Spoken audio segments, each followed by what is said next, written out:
Cela ressemble à l'affaire Renault, mais l'épilogue, vous allez le voir, est bien tardif. À Quimper, 2 cadres d'une société de courtage en assurance ont été licenciés il y a 7 ans, accusés d'espionnage au profit d'un concurrent. Ils ont toujours clamé leur innocence, ont gagné une forte indemnité au prud'homme, mais ils attendent toujours en revanche leur procès au pénal. Sur place, Elisa Hélin, Michel Hiver. Ces 2 cadres ont été licenciés du jour au lendemain de leur société de courtage en assurance. Verlingue, leur entreprise, les accusait de travailler pour la concurrence. Une histoire qui n'est pas sans rappeler l'affaire Renault.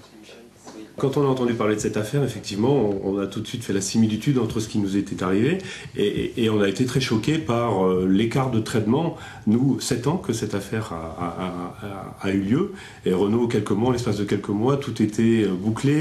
Tout commence en 2004. Leur société avait un contrat avec Total. Elle assurait l'ensemble de leur parc de stations-service contre 1 million d'euros. Total rompt son contrat pour une entreprise concurrente. Paranoïa chez Verlingue. La direction se dit victime de concurrence déloyale et commande une enquête interne à une société privée. Payé 278 000 euros, un ancien commissaire des renseignements généraux vient mener l'investigation. Après 1 mois, les 2 cadres sont licenciés. On les a considérés comme des pieds nickelés, des gens indignes de confiance, des traîtres.